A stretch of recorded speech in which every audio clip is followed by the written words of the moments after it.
투자자 여러분 반갑습니다. 김정철입니다. 자, 오늘 아침에 여러분들이 눈을 뜨면 항상 하는 것이 미국 증시인데 오늘은 뭐 미국 시장이 열리지 않았으니까 아마 지난 우리나라 증시를 이렇게 한번 보고 또 미국 증시의 위치를 보면서 참 다행이다라는 마음을 아마 갖게 됐을 겁니다. 그렇습니다. 주가가 여러분 아시다시피 S&P 500 지수가 4천을 돌파하고 우리나라 증시도 아주 좋은 모습을 보여줬습니다.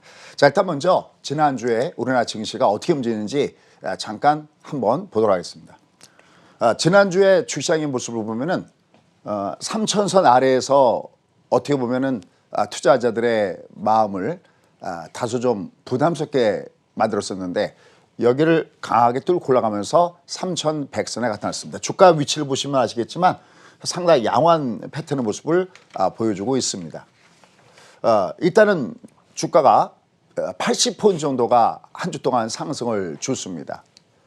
종가도 한 71포인트 이상 상승 줬고 상승률은 2.3% 상승했습니다. 제법 아주 멋있게 움직였습니다. 특히 주가가 지난주 우리가 봤던 내용들이 뭐냐면 우리가 꼭 알아야 될 내용입니다. 이런 말씀드렸죠. 주가가 5일선을 깨면 일주일 동안 조정받으면 그 다음에 뜰 타이밍이 오고 그 다음에 20선 아래 있으면 한 달 정도 조정받으면 주가가 뜰 타이밍이 옵니다. 그런데 지난주에 말씀드렸던 여기 이 구간은 여기서부터 1월, 2월, 3월 한 60일 정도 주가가 조정받았기 때문에 얘가 그렇지 않아도 뜰 타이밍에 와 있습니다라는 말씀을 드렸어요. 지난주에 맨 마지막 멘트를 아마 여러분들 기억하실 겁니다. 우리가 현재 위치에서 주식을 가지고 있는 것이 위험한 것이 아니라 오히려 주식을 갖고 있지 않은 것이 위험하다. 왜? 여기서 주식 갖고 있지 않던 사람들은 또다시 여기처럼 하루에 4조 원대의 배팅을 쌓던 여기처럼 또 반드시 나중에 들어올 가능성이 높기 때문에 그렇습니다. 그래도 지난주에 여러분께 말씀드렸던 대로 타이밍이 아주 좋았던 것 같습니다. 뭐 코스닥도 마찬가지로 움직였습니다. 자, 일단 다만 여기는 하나 꼭 봐야 될 것이 있습니다. 이 단어를 절대 잊지 마시기 바라겠습니다. 마틴 구간. 이걸 알아야 여러분들이 매매할 때 원활하게 됩니다. 제가 이렇게 말씀드리는 이 부분들은 3천의 노하우를 가지고 저희 빅데이터를 가지고 제시하는 거니까 아마 평생 매매하시는데 크게 도움이 될 거라 보고 있습니다. 즉 주가가 아무리 유급해져도 이 마틴 구간에 들어오면 주가가 뜨게 돼 있다는 겁니다. 테슬라도 바로 이 자리에서 떴다는 말씀드렸고요. 나스닥도 여기서 떴다는 말씀을 드렸습니다. 근데 또 하나 정말 숨은 그림이 있습니다. 잠시 후에 그 그림을 보도록 하겠습니다. 자, 그러면 주가가 왜 이렇게 올라갔을까요? 라는 거예요. 일단 첫 번째는 이제 사람들이 금리가 위로 올라간 것에 대해서 이제 인정하기 시작했다. 받아들이기 시작했다라는 뜻으로 보시면 될 것 같습니다. 물론 지난주에 좋은 재료 내용은 역시 조 바이든 정부의 인프라 투자 계획이죠. 근데 이미 뭐 알고 있는 내용들이고요. 그날에 주가가 움직였을 때 항상 급락을 줄 때 보면 금리가 너무 급등을 줬어요 그랬는데 지난주에 나타났던 현상 보셨죠? 이제 금리를 보지는 않는 것 같습니다. 자, 그러면 이건 어떤 의미점을 갖고 있느냐? 결국 향후 경기가 좋아지는 그것이 즉 주가란 세수대에 놓여져 있는 물과 같은데 항상 그물에는 찬물과 더물이 항상 동시에 섞여 있다는 것을 꼭 잊지 마시기 바라겠습니다. 원래 주가를 결정하는 것은 경기, 금리, 심리입니다. 근데 심리는 작은 거를 좌우하는데 큰 거, 경기와 금리는 항상 서로 상반되게 움직입니다. 지난 3월달처럼 작년 3월달처럼 경기가 갑자기 냉각될 주춤을 주고 있다? 그러면 돈을 확 풀면서 금리는 덤물 작용을 하고 반대의 경우에는 또 반대로 작용합니다. 그래서 최근처럼 경기가 좀 좋아지는 모습을 보여준다? 그러면 경기라는 물은 덤물로 작용하는 반면에 바로 금리는 위로 올라가면서 조금씩 유동성을 축소하니까 항상 덤물과 찬물이 공존합니다. 그럼 주가는 어떻게 나타나는 거냐? 두 개 중에서 뭐가 우세하느냐? 이걸 가지고 따져보는 것이 바로 주가 흐름이다라는 거 이걸 염두에 두시면 좋겠습니다. 자, 그러면 지난주에 가장 핵심이었던 금리는 왜 다소 안정되는 듯한 모습을 줬을까요? 자, 이건 여러 차례 말씀드렸습니다. 1.5까지는 스트레이트로 가지만 즉 고속도로길을 달리지만 1.5서부터 2%까지는 얘는 비포장 도로길을 달릴 것이다 하는 말씀을 드렸어요. 자, 근데 여기도 우리가 한 가지 알아야 될 것들이 있습니다. 앞으로 금리는 그럼 어떻게 될까요? 했을 때는 어차피 경기가 좋아지면 물가 상승이 어차피 나타나게 되면 금리 올라갈 수밖에 없습니다. 그럴 수밖에 없죠. 여러분들 은행에 갔다가 돈을 넣을 때 아니 물가 상승보다도 이자 돈을 안 넣는다면 누가 은행에다가 갖다 넣겠습니까? 물건을 사죠. 그래서 돈이 자꾸만 자산 시장으로 쓸리는 것도 바로 그런 이유다라고 보시면 되겠습니다. 일단 첫 번째는 생각보다는 조바들의 요번에 나왔던 인프라 투자 계획이 좀 작았다 이런 얘기가 있었어요. 그럼 국채 발이 좀 잘 것이 아니냐. 그러나 어차피 다음에 2탄도 있다는 말씀드렸고요. 두 번째, 금리가 그래도 다소 진정되는 모습을 보였던 것은 뭐냐. 이게 완전하게 국채만 발행하는 것이 아니라 뭐를 통해서 한다고 그랬죠? 증세요. 누차겠습니다. 조 바이든 정부는 진보 정권은 항상 정부가 모든 것을 다 알아서 한다는 주의입니다. 태어나면 요람에서부터 언제까지 무덤까지 우리가 다 알아서 해줄게. 근데 지금 마침 뭐 제롬 파월도 마찬가지고요. 그런데 아시다시피 제니 앨런도 바로 케인즈 학문을 이어받은 사람이기 때문에 큰 정부를 중심으로 한다는 겁니다. 그 역사를 치고 올라간다면 바로 대공황 때 루즈벨트 대통령서부터 쭉 내려오는 계보기 때문에 결국은 증세 문제는 어차피 이번 정부에서는 반드시 하게 될 가능성이 높다는 겁니다. 그래? 하고 국채 활용은 작겠구나. 그런데 한 가지 중요한 게 있습니다. 이게 아주 중요한데요. 숨어있는 미국 금리가 다소 진정되는 요인 중에 하나가 뭐냐라는 겁니다. 그것은 바로 미 국채에 큰 손이 돌아왔습니다. 중국이냐고요? 아니요. 바로 일본입니다.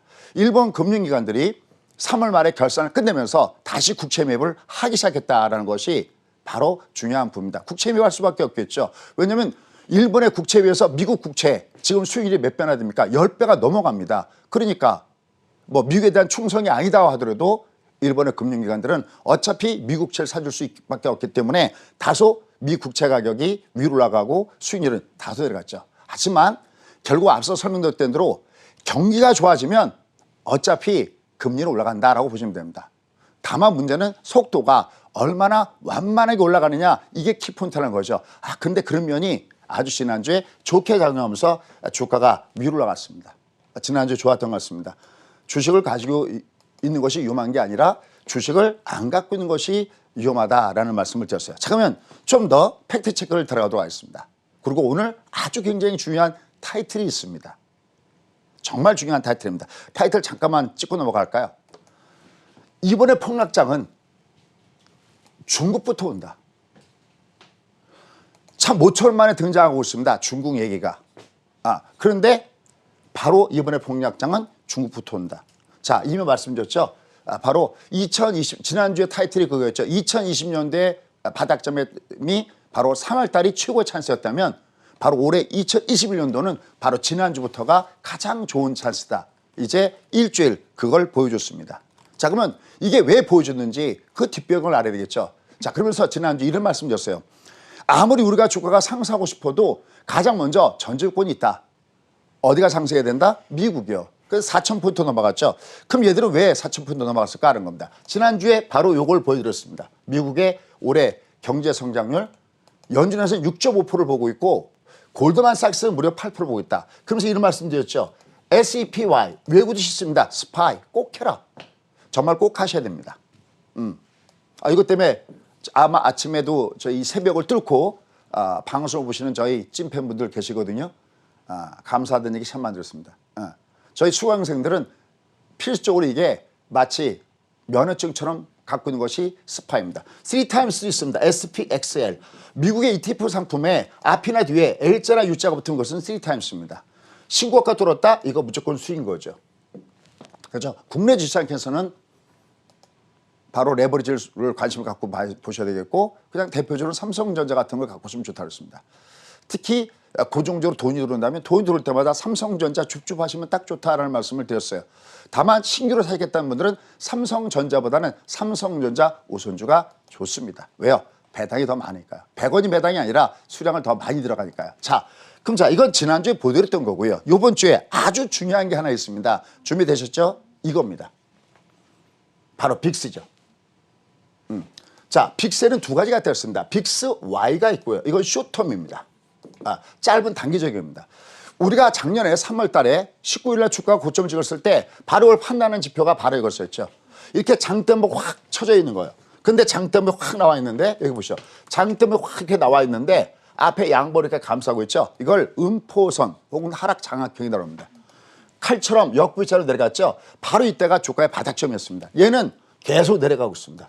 근데 지난주에도 여전히 내려가고 있습니다. 이거 무슨 얘기일까요? 이건 자 어떤 뜻을 갖고 있느냐. 지금 돈들이 전부 다 어디가 있다? 여전히 아직 위험자산을 선호하고 있다라는 것을 해주는 것이 이겁니다. 그런데 오늘은 이게 아니라 여기 주목할 게 있습니다. 그게 뭐냐? 빅스M입니다. 제가 살 때 아주 놀랍습니다. 왜냐하면 한번 보십시오. 얘가 최근에 들어오고 있습니다. 그죠? 근데 평상시에 보시면 작년 3월 달에 얘가 빅스가 꼭지를 치고 이렇게 내려갈 때도 빅스M은 꿈쩍도 하지 않았습니다. 한마디로 요지부동이었습니다. 넌 내리가 난 여기 있을래. 왜? 혹시 모르잖아. 넌 내리가 아니야. 여전히 위험해. 근데 이 빅스M이 이건 미드텀입니다. 그러니까 이건 숏텀, 이건 짧은 단기적인 걸 의미하는 거고요. 위험들을 나타낼 때 이건 짧은 걸 얘기하고 이거는 중기적인 걸 얘기하는데 얘가 요새 확 빠지고 있습니다. 이거 무슨 얘기입니까? 뭐 국채 수익률 올라간다? 지금 현재 또 부담스러운 것이 3차 대유행이 어떻게 되느냐? 얘기 많이 나오죠. 그죠? 여러 가지가 많이 나오죠. 하지만 얘는 그동안에 버텼다가 요새 빠지고 있다는 겁니다. 결국은 이 자금들도 어느 쪽으로 들어오고 있다? 주식창으로 들어오고 있다. 그러면 4천 갈만해라는 겁니다. 자, 그럼 이번에는 우리나라 시장을 한번 보도록 하겠습니다. 우린 어떨까요? 이거 하나 더 보고 가겠습니다. 하나 더 보는 게 뭐냐면 요거는 하이드 ETF, 우리가 보통 트리플 B 이하짜리를 모아놓은 하나의 거대한 펀드 같은 거죠. 얘는 주시장이랑 동행을 합니다. 근데 최근에 여기 보십시오. 올라가죠. 빅스는 빅스M까지 빠지고 있는데 얘는 올라가고 있습니다. 그러니까 여전히 자금 시장이 너무 좋다는 거죠. 자금이 여전히 차고 넘친다라는 거죠. 그래서 이 하이드 이쪽에도 움직이고 있다는 거 꼭 보시고 있습니다. 여러분들 얘는 왜 지금 내가 공부를 해둬야 되느냐 하는 겁니다. 여러분들 작년 3월달 이후에 주식 사셨습니까? 여러분 계좌에 돈은 불어났나요? 부자 되셨습니까? 부자가 안 됐다? 그럼 자기가 깨우쳐야 되는 겁니다. 난 왜 벌지 못했을까? 자극을 받아야 된다는 거죠. 근데 지금이라도 얘를 알아둬야 되는 이유는 어딜까요? 다시 한 번 말씀드릴게요. 얘는 계속 반복된다는 거예요. 우리나라 시장은 몇 년마다 한 번씩 이게 반복되냐면 기본적으로 5년마다 반복되고요. 늦어도 10년이요. 주구라 사이클 때문에 10년마다 한 번씩 이 찬스가 온다는 겁니다. 그러니까 여러분들은 앞으로 부자 될 수 있는 기회가 5년, 길어도 10년마다 한 번씩은 또박또박 할 때 분석하는 방법은 똑같다는 겁니다. 작년에 이맘때쯤에 이 자리에 나와서 이렇게 2020년도에 부자 되세요라는 말씀을 드렸어요. 이런 건 틀릴 수도 없고 제가 다른 건 모르지만 얘는 틀리지 않습니다라는 말씀도 여러분께 꽤 드렸습니다. 왜 그랬을까요? 똑똑해서요? 아니요. 이미 경험했기 때문에 아마 이런 얘기도 들었을 겁니다. 부모님이 어머님이 똑똑해서가 아니라 여러분들 자녀분들이 공부 많이 했잖아요. 당연히 자녀분들 훨씬 똑똑합니다. 근데 애가 밤에 아파서 울었을 때 어디다 전화 안 드렸습니다. 엄마한테 전화 안 드렸죠. 엄마 애가 아파서 울어요. 그럼 뭐라고 드렸습니까? 젖 한번 물려보고 그다음에 응아했나 한번 까보고 뭐 기흉안도 먹여보고. 여러분들 기흉안 아세요? 그게 바로 경험이거든요. 우리 부모님들이 우리보다 더 배워서 그런 것이 아니라 그래서 항상 제가 해야죠. 실패해서 배우는 성공학. 저는 너무나 지금도 기억나는 게 너무나 겁났던 것이 이 주가가 2001년도에 바로 9.11 테러 터졌을 때 그땐 뻔히 보면서 이거 내 기준으로 보면 이건 매수인데 그러는데 제대로 대응하지 못했습니다. 왜요? 분위기가 이거 그러다가 또다시 미국을 폭격하면 어떡하지? 경기가 금세 회복될 수 있을까? 너무나 후회 막급이었습니다. 다음에 놓치지 말아야지. 절대 놓치지 말아야지. 그래서 그 다음에 제대로 대응한 것이 바로 2008년도에 리먼 사태였고요. 바로 그때 벤 버너키가 처음으로 미국이 바로 양적완을 실시했던 것이 바로 2008년도 리먼 사태였죠. 이번엔 두 번째였기 때문에 너무나 저한테 쉬웠던 거죠.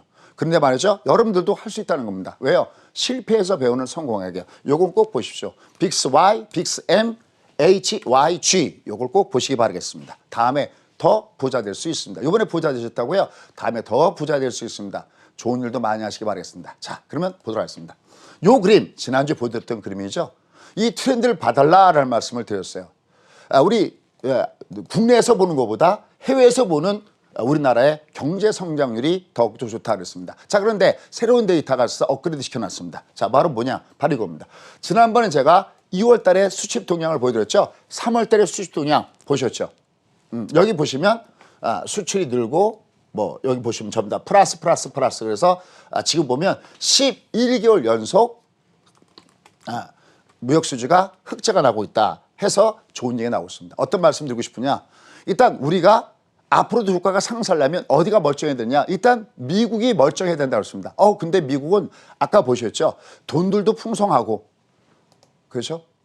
말로만 연준 의장이 야 아직 돈줄을 아직 줄이지 않아. 아직 돈들 풀려 있고 앞으로도 계속해서 원래 하던 대로 할 거야. 근데 실제 나타나는 지표를 보니까 실제 그러고 있습니다. 물론 올라간 것에 따른 조정은 당연히 나타나겠죠. 근데 우리나라 시장은 또 어떨까? 좋아지고 있는데? 우리가 이런 얘기 했어요. 지금 얘가 왜 3개월 동안에 그 터널 구간에 지나갔냐면은 진짜 실적을 깠을 때 이 실적이 진짜 지금의 주가의 수준을 충분히 커버할 수 있을까라는 부분이었거든요. 그런데 이 앞에 2월 달 보여드렸죠? 3월 달 보여드렸죠? 그럼 얘는 어떻게 될까요? 아마 실적을 까보면 그래도 우리를 실망시키지는 않을까, 실망시키지는 않을 것 같다는 그런 데이터들이 속속 바깥으로 나오고 있다라는 겁니다. 자, 그런데 제가 정말 진짜는 지금부터입니다. 자, 한번 보시죠. 이번엔 성공했네요. 바로 지난주에 여러분께 제가 여러분께 준비한 라스트 씬이 있습니다 하면서 딱 보여드리려는 건 뭐였냐면 바로 이거였었습니다. 그래서 말로 했죠. 아니면 10시 30분에 제가 이거 1탄 끝난 다음에 2탄은 10시 반에 너튜브에서 라이브로 여러분과 함께 만나 뵙겠습니다. 이때 보였습니다. 이때 이 그림입니다. 자, 앞서 제가 미국을 보여드렸고 우리나라를 보여드렸습니다. 근데 지난주가 이보다 더 좋을 수는 없겠구나라고 느꼈던 가장 큰 거 바로 그것이 저의 그동안의 경험, 저만 갖고 있는 그리고 이 시간에 여러분께 전달해 줄 수 있는 실패에서 보는 소위 성공이었는데 바로 지난주에 제가 봤던 주가 상승의 가장 큰 배경은 어디였느냐? 저는 중국 상해를 봤다는 겁니다. 한번 보시죠. 딱 떠오르는 게 있을 겁니다. 1번 제가 지금 유튜브 볼 수 없지만 1번 그럼 아마 제가 찐팬분들한테 타이핑 쳐주시오 그러면 뭐라고 할 거냐면 1번 외봉, 2번 중방, 이걸 중방이라고 합니다. 데드. 장은 항상 완타치로 끝나지 않습니다. 투터치로 끝나지. 이거는 어마어마한 겁니다. 이 기법, 이 조그마한 기법 하나하나가 바로 작년 3월 달에 대박을 잡아낸 기법입니다. 2번 중방, 3번 그토록 외쳐대는 거 뭐죠? 아까 얘기했던 마틴이요. 여기죠, 마틴. 아까 여기 꼭 기억하라고 했죠, 마틴이요. 여러분들 지금 혹시 주린이들 많이 계시죠? 주추할 때 5일, 20일, 60일은 누구나가 다 얘기합니다. 그러나 누구나가 보는 걸 갖고는 누구나가 볼 수 없습니다. 여러분들 저 위에 있는 바나나를 따먹는 원숭이는 누가 따먹을까요? 둘 중에 하나입니다. 퍼스트 펭귄. 가장 먼저 행동하는 퍼스트 펭귄이 따먹습니다. 우리가 소위 얼리 버드라고 이해하죠. 가장 먼저 달려가줘야 그게 되는 겁니다. 두 번째, 그게 아니면 자기 자리에서 꾸준하게 자기 자리를 지키는 원숭이, 그게 따먹습니다. 근데 대다수의 사람들은 어떻게 합니까? 우르르 몰려다닙니다. 그러니까 쉽게 해서 제가 이런 그림 많이 그리거든요. 이렇게 지렛대를 갖다 놓고 여기 바나나가 이렇게 했을 때 누가 바나나를 따먹느냐. 10명의 원숭이가 있을 때 누군가가 먼저 용감하게 여기 가는 이 원숭이가 여기 나머지가 여기 있으니까 이걸 따먹거나 아니면 우르르 여기 몰려갔을 때 여기 또 원숭이가 이렇게 올라가서 먹는 거죠. 나는 꾸준하게 삼성전자 같은 우부와 같은 주식으로 꾸준하게 나는 그쪽을 가는지 아니면 내가 차라리 테마주 움직일 것 같으면 먼저 움직여줘야 됩니다. 이도 저도 아니면 못 따먹는 거죠. 과연 여러분들은 어디에 서 계십니까? 그럴 때 그걸 받추는 것은 바로 실력이고 그 실력을 배양시키는 것은 바로 공부입니다. 알지 못하고 번 돈은 내 돈이 아닌 거죠. 이 마틴, 이게 뜰 거다라고 본 겁니다. 이게 지난주에 상당히 큰 역할을 했죠. 왜요? 이게 정말 빵하고 떴습니다. 흐름을 보신다면. 왜? 이게 마틴 구간에 들어오면 뜨거든요. 이게 2018년도의 그 현상입니다. 여기 보시면 이렇게 빠바방 하고 올라왔습니다. 바로 지금이 가장 최고의 순간이구나 하는 겁니다. 근데 지금 얘를 딱 보면 얘가 위로 갈 때 한 번 더 제게 되는 구간이 있습니다. 아마 그때 여러분들은 또다시 당황하게 될 거로 보고 있습니다. 자, 근데 이제 오늘 강의의 맥점 시작하도록 하겠습니다. 자, 그런데 말이죠. 우리가 이 장이 꺾어질 때 제가 예전에 그런 말씀 드렸습니다. 우리의 진짜 폭락장은 바로 1990년대에 일본이 폭락했던 것 같은 그런 흐름으로 우리가 빠질 수 있다고 그랬습니다. 그런데 지금 현재 상태에서 과연 어디가 그럴 수가 있는가라고 보니 바로 거기에 중국이 체크리스트에 올라오고 있는 겁니다. 다시 한번 제목 한번 보고 가도록 하겠습니다. 굉장히 중요한 부분들입니다. 여러분 이제 앞으로 꾸준하게 뉴스를 보실 때마다 보셔야 됩니다. 이번에 폭락장은 우리가 다시 올라가다가 다시 폭락하는 폭락장, 우리가 도망가야 되는 그 폭락장은 여러분 어딜 보고 있어야 되느냐라는 겁니다. 이제 여러분들은 두 가지를 봐야 됩니다. 일단 하나는 바로 미 달러입니다. 미국 달러가 최근에 강세한상을 보는 거 알고 계시죠? 이번에 환율 전문가들 다 틀려버렸죠? 다 틀렸다는 보다는 뭐 거의 다가 틀릴 수밖에 없었죠. 돈이 엄청나게 푸니까 반드시 미국의 달러는 떨어지고, 그리고 이머징 마켓 시장적으로 돈을 몰려들어올 것이다. 다 누구나가 그렇게밖에 볼 수밖에 없었습니다. 근데 정반대 현상이 생겨났죠. 오히려 미국의 달러는 강세한상을 보였습니다. 왜? 지금 미국만큼 백신 접종률이 높은 나라도 그렇게 많지 않죠. 물론 이스라엘이나 이런 나라가 있지만 미국만큼 접종률이 그렇게 높지도 않고요. 그 다음에 여러분들 아시죠? 많은 돈들이 똑같이 뿌려졌지만 미국처럼 경기가 좋아지는 것이 가셔야되는 나라도 없다라는 겁니다.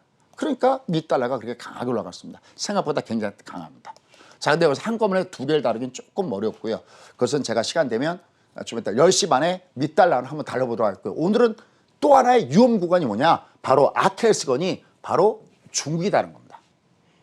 그러니까 결론부터 얘기한다면 이 위험이 교전에 여러분들이 여전히 지금 앞서 지난주에도 주식을 가지고 있는 것보다는 안 가지고 있는 게 위험하다 그랬는데, 마찬가지로 바로 지금이 최고의 기회인 이유를 여러분이 여기서 꼭 배워가셔서 정말 성공적인 투자를 하시기 바라겠습니다. 자, 그럼 지금부터 들어가도록 하겠습니다. 도대체 어떤 문제가 생겼느냐 하는 겁니다. 지금 중국이 첫 번째 문제가 되는 것이 뭐냐면 나는 일본처럼 당하지 않으리라 라는 겁니다.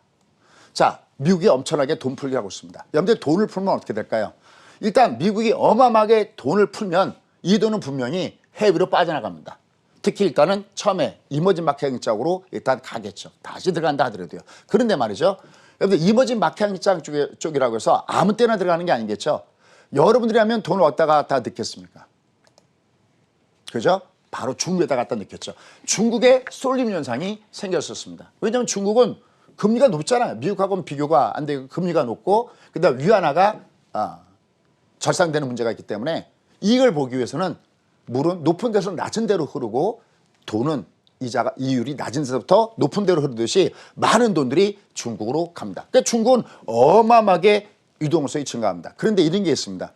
우리는 여러분들 혹시 뭐 저는 저희 딸내미한테 첫 번째 취직해갖고 자기가 월급을 받았다고 $1,000를 선물을 받았습니다. 지금도 제 책상 서랍 밑에다가 이렇게 놔두고 있습니다. 우리는 달러가 들어오면 내가 개인적으로 소유할 수 있죠. 아마 여러분들도 달러 갖고 계시죠. 근데 중국은 달러를 보유할 수가 없습니다. 기업이나 개인이나 들어오면 바꿔야 됩니다.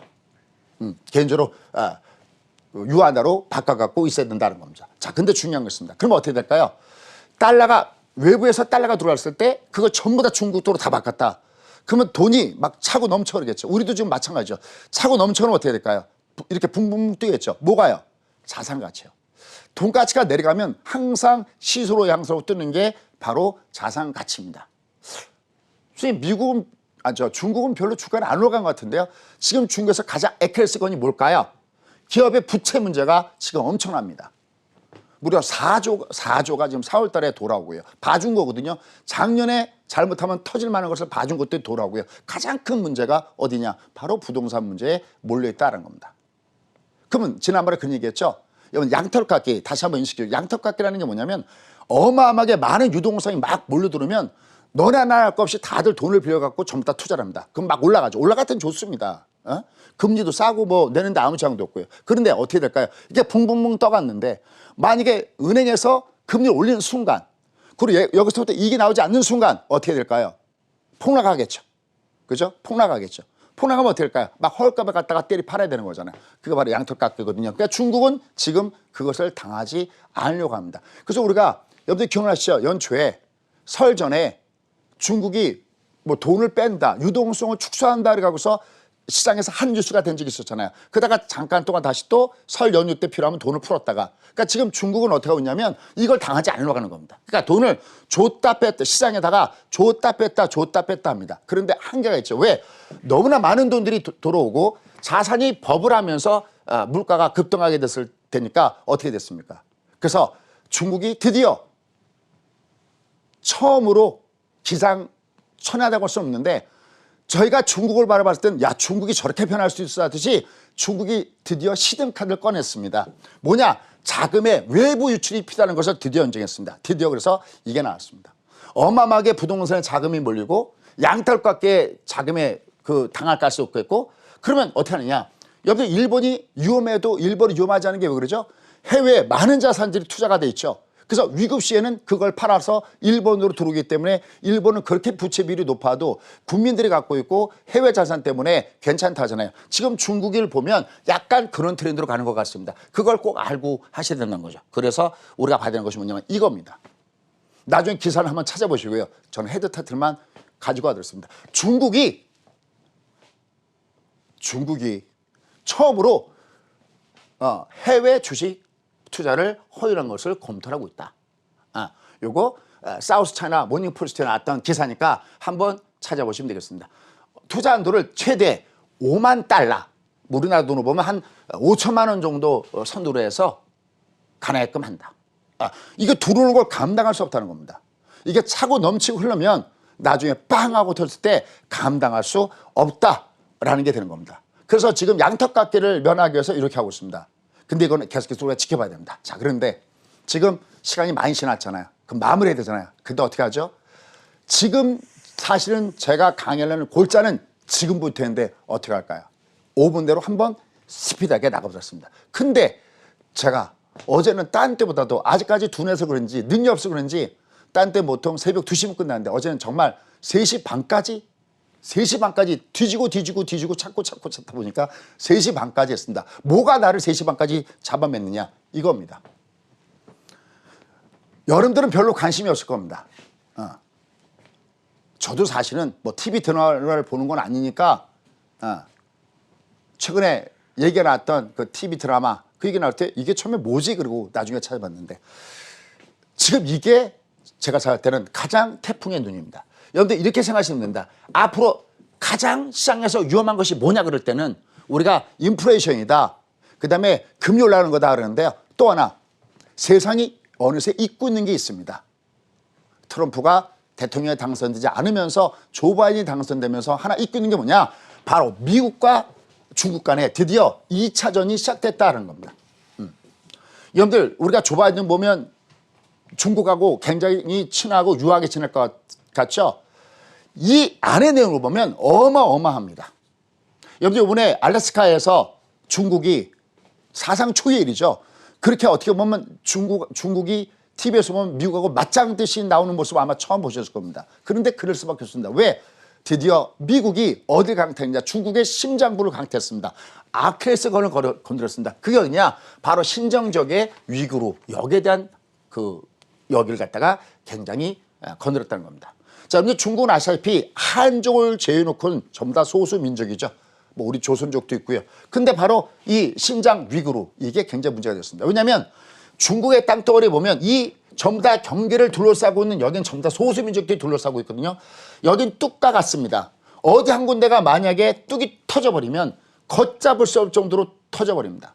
근데 바로 이 위구르 문제가 터져나가는 겁니다. 우리는 잊고 있지만 지금 정치학자들은 드디어 올 것이 왔구나. 드디어 미국과 중국이 1차 전이 무역 전쟁이 시작됐다면 드디어 2차 전쟁은 인권 문제로 싸움이 발생되는구나 하는 겁니다. 여러분 이런 거 얘기할 때는 중국 사람과 얘기할 때는 굉장히 조심해야 됩니다. 미국이 지금 목표가 있죠. 첫 번째 대만 독립이죠. 그죠? 두 번째 바로 위구르 문제 있습니다. 여기 하나 더 티벳 문제. 이게 세 개입니다. 대만, 위구르, 그다음에 티벳 이 세 가지입니다. 이 목화섬 사건이 일파만파로 커지고 있습니다. 미국과 중국은 제가 이번에 보면서 어떤 느낌이 가냐면 야 이거는 트럼프보다도 더 강하게 붙겠구나 하는 것을 여기서 느꼈습니다. 중국은 여기에 불매운동으로 맞서고 있습니다. 보시죠. 여기 보시면 많이 들으실 겁니다. 우리 모래만 가더라도 H&M, 그죠? 나이키, 그다음에 뭐 아디다스, 그죠? 왜? 바로 신장 지역에서 강제 노역으로 인해 갖고 나오는 목화섬을 사용하지 않겠다. 그러니까 이 중국 사람들이 이 불매 운동을 하고 있습니다. 지금 이게 사실 난리입니다. 여기 보면 뭐 면화, 뭐 토마토 수출 금지 뭐 이런 일이 나오고 있습니다. 한번 꼭 한번 찾아보시기 바랍니다. 자 여기 보면 그래서 중국 연예인들이 해외 기업의 모델로 많이 발탁되잖아요. 아무리 중국에서 물건을 팔려니까. 이 문제가 딱 터지니까 여기에 그 결부된 이런 그 모델은 전부 다 빠져나왔습니다. 아마 이름만 되면 저 위엔 잘 모르겠습니다만 여기 보면 뭐 엑소, 그다음에 뭐 유역비, 그다음에 빅토리아, 그죠? 뭐 쭉 나오고 있습니다. 전부 다 이 중국 연예인들이 전부 다 난리가 나고 있습니다. 중국 사람과 대화할 때는 이 문제는 굉장히 조심해야 될 걸로 보고 있습니다. 자, 여기 보면 많이 나와 있죠. 근데 이게 첫 번째 시발점이 뭐냐면 H&M이 바로 여기 위구르에서 여기 BCI라는 데가 있습니다. BCI 여기 BCI라는 데가 있는데 여기서 이 라이센스를 중단하기로 했다라는 이 얘기가 나오면서 이 사건이 일파만파로 퍼져나가고 있습니다. 자, 지금부터 결론을 맺도록 하겠습니다. 자, 뭐 다른 거 종목은 좀 작게 하더라도요. 자, 결론 맺도록 하겠습니다. 요번에 미 국무장관이 토니 블링컨이요. 굉장히 중요한 단어를 사용했습니다. 이게 뭐냐? 집단 학살입니다. 항상 제가 3년 동안 하는 경험에 의하면 내가 주식을 잘 투자하려면 경제를 알아야 되고 모든 경제 문제는 국제 정치와 연결이 안 된 게 없습니다. 근데 집단 학살. 집단 학살은요. 여러분 2016년도에 이슬람 IS에 대해서 미국이 집단 학살이라는 용어를 사용한 다음에 이제 처음으로 집단 학살이라는 얘기가 나오고 있습니다. 여기 보면요. 중국이 이 집단 학살 얘기가 나오니까 이렇게 합니다. 아주 중요하니까 3번 얘기한다. 우리 말살 없어. 말살 없어. 말살 없어. 지금 왜 이걸 보다 보면 왜 알래스카에서 그렇게 미국과 중국이 맞짱듯이 그렇게 됐는지를 알 수가 있습니다. 이거는 앞으로도 계속 우리가 주목해야 될 문제다라고 판단됩니다. 참 이제 아까 결론 맺도록 하겠습니다. 지금 세상의 위기가 어느 쪽으로 오냐 할 때는 우리가 이미 알고 있는 거, 뭐 금리에 대한 문제, 그건 완만하게 갈 수도 있어. 그건 뭐 금리가 올라가더라도 경기가 더 좋으면 괜찮아. 근데 코로나19 물론 이렇게 뭐 확산 조짐 얘기 나오고 있지만 그래도 이제 백신 맞고 있고 미국은 이미 완전 정상으로 돌아가. 어디죠? 델타? 이 비행기 좌석 맺을 때 그 사이 뛰어서 하잖아. 우리가 밥 먹을 때도 중간에 뛰어 있죠. 이제 이거 튼다고 합니다. 뭐 레스토랑들 문 다 열고 다 정상적으로 들어가고 있습니다. 그런 건 별 문제가 되고 있지를 않습니다. 그런데 또 하나의 숨어있는 그림자, 바로 그것이 뭐냐? 중국의 그림자, 이걸 잘 봐야 될 걸로 보고 있습니다.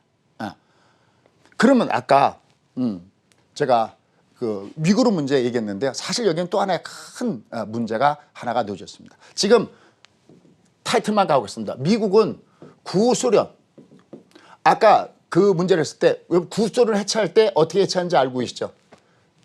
구소련이 이렇게 쫙 나눠진 거 아시죠? 지금 미국은 중국으로부터 구소련의 그 그림자를 보고 있는 것 같습니다. 그래서 일부 국제정치학者, 여러분들 어떻게 생각하는지 모르겠지만 국제정치학자는 뭐라고 하냐면 미국이 신장의 위구르 문제를 건드렸다는 것은 이건 돌아올 수 없는 강을 넘었다라고 표현하고 있고 드디어 미국은 구소련처럼 중국의 해체 작업 수순에 들어간 것이 아니냐라고 합니다. 그럼 중국이 가만히 있을까요? 가만히 안 있죠. 그럼 자 이제 결론이요. 그러면 그것이 이제 어딘가 이 문제가 계속 골마 터지는 그 순간까지 이것이 잠재되어서 갈 수 없습니다. 그런데 지금은 아니라는 거예요. 이게 골마 터지고 어딘가 움직이다가 갑자기 여러분들 지난주에도 그런 얘기했죠. 우리가 올라가고 싶어도 못 가다가 중국이 올라가니까 올라갔지 않습니까? 바로 지금 그것이 골마 터지기 전이 그래도 우리가 한번 여기서 실적 장세를 먹을 수 있는 가장 좋은 분이다는 겁니다. 이 시기가 지나고 나면 우리가 하고 싶어도 이건 시간이 지나면 지날수록 굉장히 첨예해야 되는 문제가 될 수 없습니다. 그럴 때 우리는 특히 4월 7일 날 바로 삼성전자의 실적 발표 여기를 한번 보시기 바랍니다. 자, 그다음에 마지막 결론은 주가가 내려갈 때는 여기 N자가 3개가 나오고 올라갈 때는 여기 5, 20, 60 이렇게 3가지가 나타납니다. 그러면 이제 이 장은 올라가다가 한 번 더 이게 지금 올라가기 시작하죠. 근데 이 장은 한 번 더 조정이 있을 겁니다. 자, 바로 이겁니다. 이거 30분봉입니다. 이게 올라가려면 어떻게 올라가냐면 N자가 3개 있어야 된다고 그랬죠. 보십시오. 5, 얘가 5가 올라가죠. 30분봉입니다. 5평선입니다. 20, 20도 올라가고 있습니다. 근데 아직까지 한 개가 안 나왔죠. 뭡니까? 녹색입니다. 자, 얘는요. 이제 위로 올라가다가 얘가 한 번 또 으악 하고 하면 또 밑으로 빠질 겁니다. 그때 도망가시면 안 됩니다. 자, 오늘 타이틀도 이렇게 정리하고 넘어가겠습니다. 얘는 아까 얘기했던 대로 마지막 N자를 만들기 위해서 한번 조인을 할 것이다. 그리고 중국 증시를 주목해서 보셔야 되는데 중국시 올라가면 바로 위에 60선 안에서부터 한번 두드 맞을 가능성이 굉장히 높습니다. 그럴 때 거기가 또다시 우리가 지난주에 얘기했던 대로 주식을 가지고 있는 것이 위험한 것이 아니라 안 가지고 있는 것이 위험한 그러한 찬스가 옵니다. 요번에 내려갈 때 여기서 잡아주지 않으시면 여러분 저 위에 올라갈 때 잡아주시면 굉장히 위험한 사이클이 계속 반복된다는 거 잊지 마시기 바라겠고요. 나머지는 10시 반에 한번 뵙도록 하겠습니다.